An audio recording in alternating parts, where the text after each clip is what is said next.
Hey guys, it's Liz, and welcome to another episode of Retro Rebuild, the show where I rebuild my wardrobe from the ground up by hand. Today I'm going to be talking about Butterick 5920, aka my safari dress. So Butterick 5920 is a reproduction pattern from a 1951 Butterick pattern, and it's part of the 150th anniversary collection. So I found this one on Amazon because unfortunately it is out of print, but I know I saw other ones, so you can definitely find one too.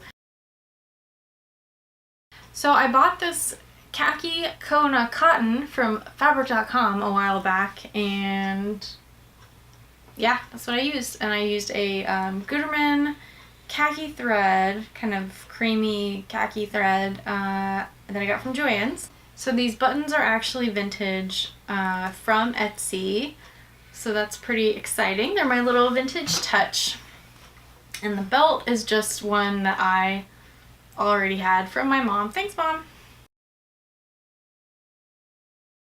Safari, and I don't really know why I thought of safari. I just thought when I saw the package that the dress with the sleeves would be really cute as a safari dress, and so I just kind of ran with it. It took me a long time to finish this one, and that is due to the fact that I did French seams wherever possible, and I did a lot of top stitching that was not called for in the book or in the pattern. So uncalled for. Also, I messed up a lot. I did have to seam rip a lot. And some of it wasn't really so much me like messing up as it was just I needed to fix a fit issue or a placement issue. I think it took me like a month. So while this one did take me a lot of time, it actually wasn't very difficult. Some of the things that kind of I had difficulty with were just you know, your typical fitting issues and stuff like that. I did kind of add a level of difficulty for myself, just adding the top stitching and the French seams. You know, if you just sewed it how the pattern suggests, it would not take nearly as long, and it wouldn't be nearly as difficult. I initially sewed a size 16 bust area, and then I graded down to a 14. Unfortunately, that ended up feeling too tight. I felt like I was gonna, like, you know, Hulk smash out of it. So I decided to go up to an 18 and then keep it grading down to a 14. With the toile, it was fine, but the finished product is actually huge. Now, granted, I have actually lost a few inches from my bust, so that probably didn't help matters in that respect, but I actually think it looks really cute, kind of slightly baggy just because of its, you know, the safari theme, because that's kind of something you think when you picture safari. It's not like a perfectly fitted, tailored bodice on a dress. Actually, I don't know if you really think of a dress when you think of safari, but you know, we can dream. But the other problem with sewing the larger size is that the pockets were placed so much lower, basically to compensate for a larger bust, because they were supposed to hit at a certain point on the body. Well, so because my bust was not that size, the pockets ended up being a lot lower. So even though it's like a cleaner finish to have the pockets sewn on before the facing, I would just recommend waiting and sewing the pockets on after you've done the facing. You just don't know exactly where you want the pockets to sit until you're done with the bodice, so you can try it on. So my overall rating, I'm gonna give this one a 4.5 out of 5. It turned out really cute. I could have probably used a fabric that wrinkles a little bit less. I'm not really that worried about it in this context. So it's not like a deal breaker for me at all. So I love this dress. I I'm actually really surprised how much I love it, because kind of about halfway through I was really starting to doubt if it was gonna look good, but I just, you know, kept pushing myself to finish it and just stick with it and just see what happens in the end. And I'm so glad I did, because I get, not to brag, but I get like a ton of compliments whenever I wear this dress, and I just love saying, I made it. You know, if you sew, that's like the best feeling. For someone to give you a compliment on a dress that you made like this, that took so long and so many freaking seam ripping sessions, it just makes it all worth it. And I love it. I'm really proud. So I'd like to show you my original inspiration kind of sketch for this pattern, and it is pretty close.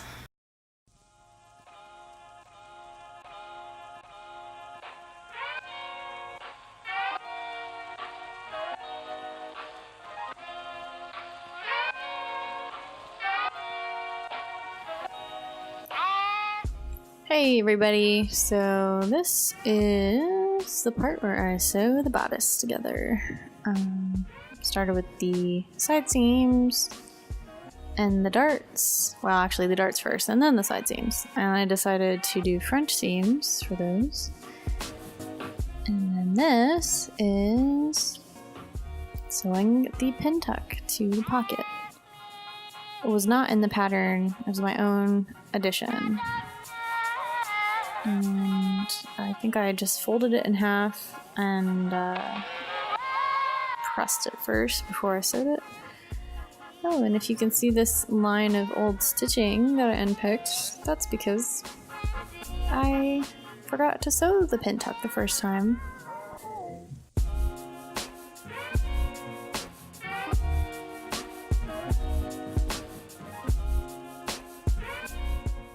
Anyway, so here's the kind of scary part where you have to cut into your actual product. So I do like to leave a little bit of extra if I'm turning it, which I was. I don't trim it to the same length, width, whatever, as all the rest, because I like to have a little extra wiggle room for when I slip stitch it or whatever, sew it up. So I like to use one of my crochet hooks when I turn stuff, because it's pretty sharp but not sharp enough to make a hole. So there's a little tip for you. And look at that, that is a sharp corner, if I do say so myself.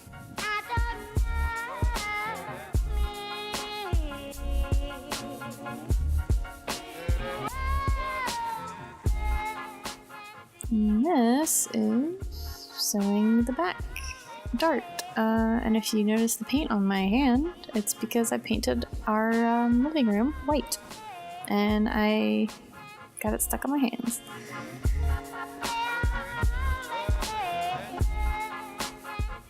So this part, I'm just doing the shoulder seams, and I decided to do those French as well, just to keep it as clean inside as possible.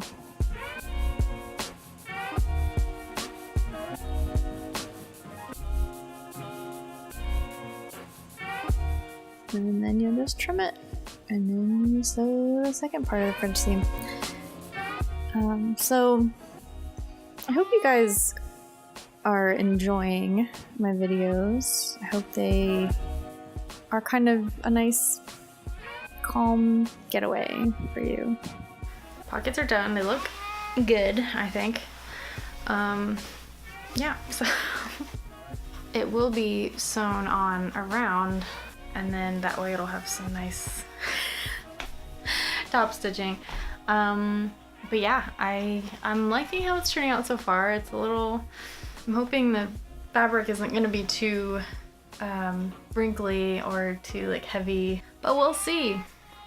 Still just a learning process for me, but I'm having a great time, so stay tuned. I'm noticing I cut my head off halfway and framed a lot, and I'm not a trained videographer or photographer, so it's something I'm working on. But anyway, yeah, so I decided to sew the pockets on as per the pattern recommendation. I thought to myself, well, you know, I wonder if I should wait to sew these on until later, until I can try it on. Nah, it'll be fine. Well, every time I think to myself, oh, it'll be fine, I would say probably half the time it's not fine. So go with your gut, people. If you think it's not going to be fine, it might not be fine. So take a little bit extra time and just, you know, go with your instincts. So, yep, as you can see, I sewed the skirt seams with a French seam as well, and then I did top stitching on all of those to make it look more safari-ish. And I'm very happy with the way it turned out, actually, so yay. And it is sleeve time. So I sewed 2 lines of gathering stitches as per the instructions. And then I did French seams on the underarm seam. Oh yeah, and I decided to add cuffs, which all I did with those was to, I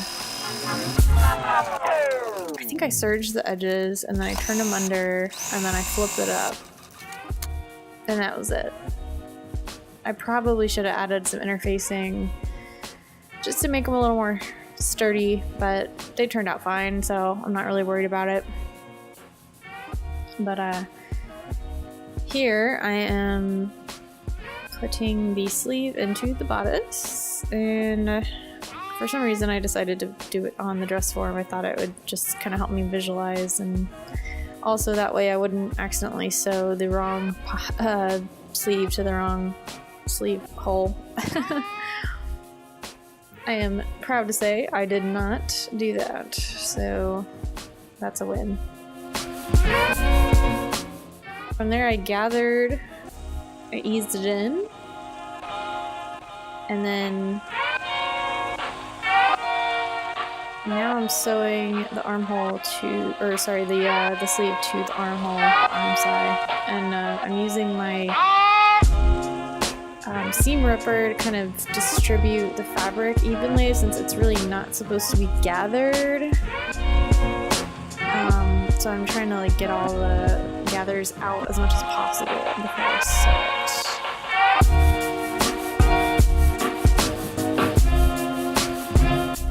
After I was done with that, I decided, let's throw caution to the wind and serge around the armholes.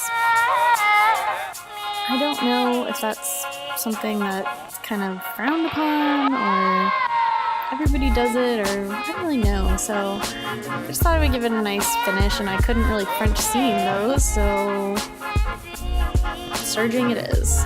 And it turned out pretty good. Pretty happy with it. Nice and clean. Times 2. I have 2 arms. 2 armholes.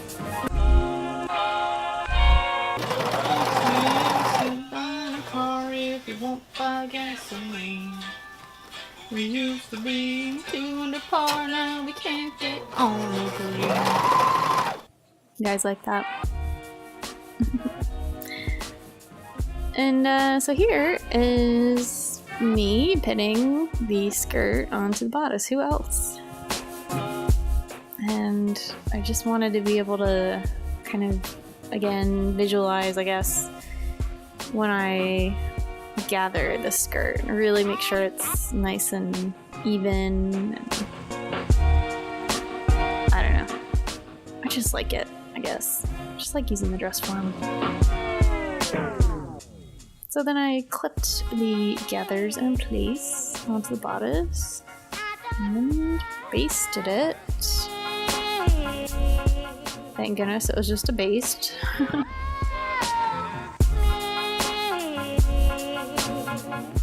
But what I should have done was basted the gathers themselves in place before this.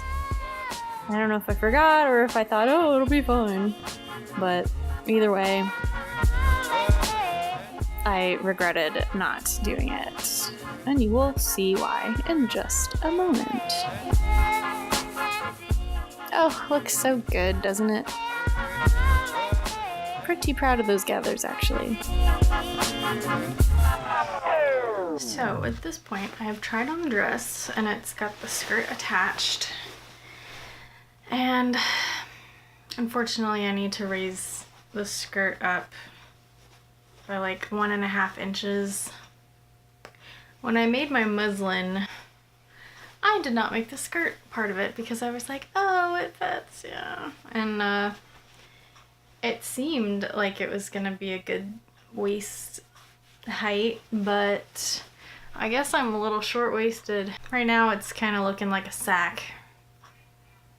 Like a potato sack. And the other thing is the pocket placement of these front pockets. It's kind of bad. It's like, makes my boobs look super droopy, and they're not that droopy, so I think I'm gonna unpick those two and raise those up a bit, and I think I'm gonna wait to sew those on until later on when the fit is better. So that's where I'm at. It's a little unfortunate, but hopefully it won't be too bad. So stay tuned. I don't really know why I constantly say stay tuned, but you know, hey, stay tuned. So I decided to unpick, as you can see. But like I said, since I did not gather or baste after I gathered, I had to use a billion of those little clips to keep the gathers spaced out. Oh, hi, facing. So this is the neckline facing. And I did not bother French seaming this, obviously, because it's flipped in anyway, but I did serge around the edges just to, again, make it nice and clean. And then that was another scary cutting your fabric thing. I had to trim that a little bit. I don't remember if the pattern said to do that or if I just needed to because it was too long, but either way I needed to do it, so. Anyway, this is pretty simple. We'll just sew around the facing. Right sides together.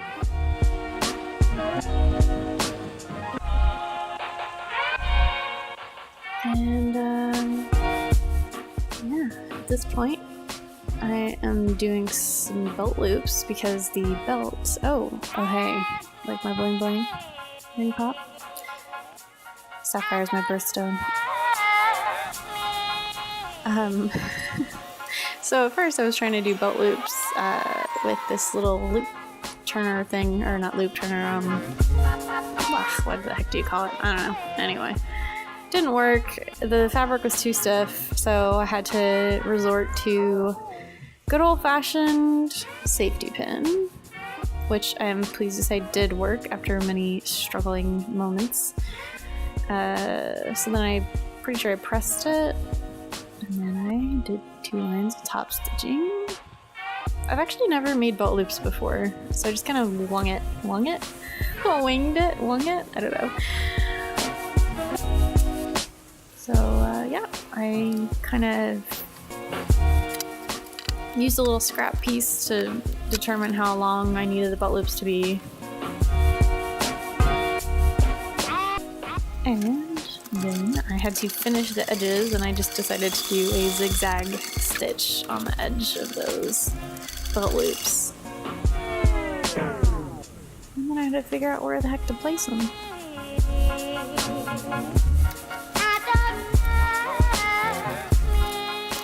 This fabric marker I have is awesome. One side is washable and one side is just air erase. But oh, yeah, here's my favorite automatic buttonhole maker, buttonhole foot. It's awesome. I love it. So easy. As you can see, I had a lot of buttonhole markings until I finally figured out where exactly to put them. But oh, here's another trick for you. I forget where I learned this, but if you stick a pin perpendicular to the buttonhole, when you're ripping that buttonhole, you will not go past that and ruin your fabric or your buttonhole. And so I also decided to add a couple buttons to the neckline collar area. I just felt like it needed a little something extra. So I did that. And then, yeah, sewed all the buttons on my hand. You can sew them on with a machine, but I just wanted to do these ones by hand. And oh, here's the old seam ripper, ripping out the pockets because they were, you know, super saggy.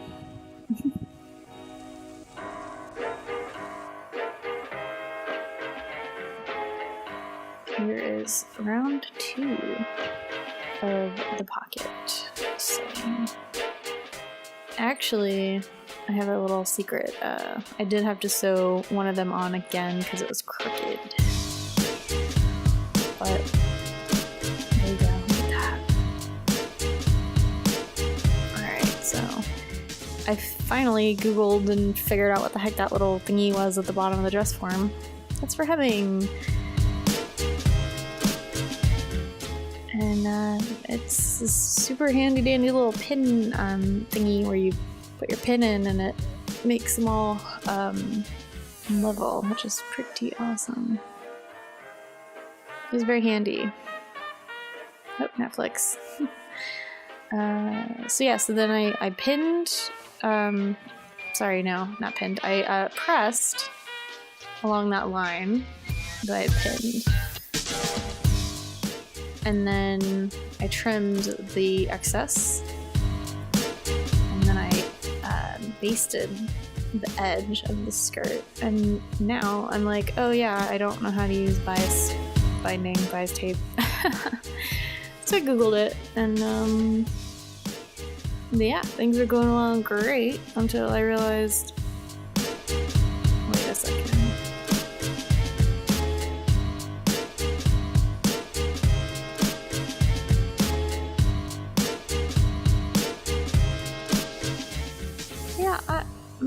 Yeah, I'm doing this backwards. Luckily, I only went a couple inches, so fix that. Okay, here we go.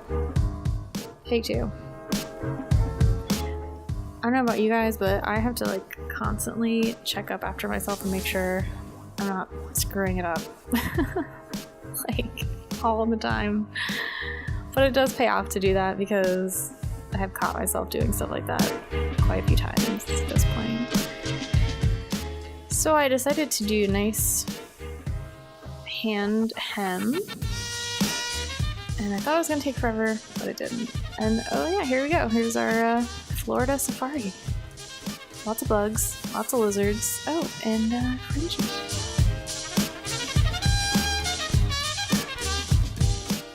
And here she is in all of her safari glory.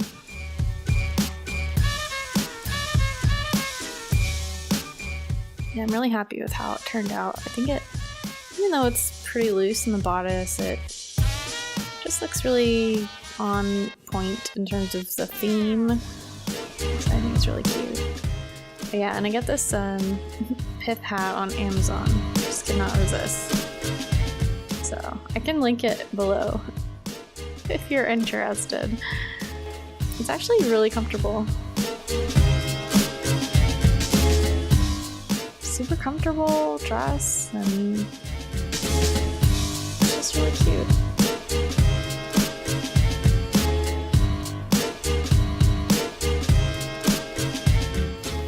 Thank you so much for watching this safari dress episode of Retro Rebuild. If you would like to continue following along with my journey of rebuilding my wardrobe, and make sure you hit that subscribe button so you won't miss a single episode. And if you do decide to make 5920 your own safari dress, or just the 5920 on its own, tag me on social at Liz Von Villis and hashtag B5920 or Butterick 5920, either one, so I can see what you made, and tag me too, because I just love seeing all these retro patterns on social. There's just not enough of them, and I want to see more.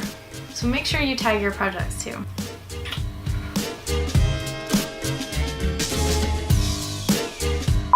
So while this pattern took me a long time to do, stupid dog.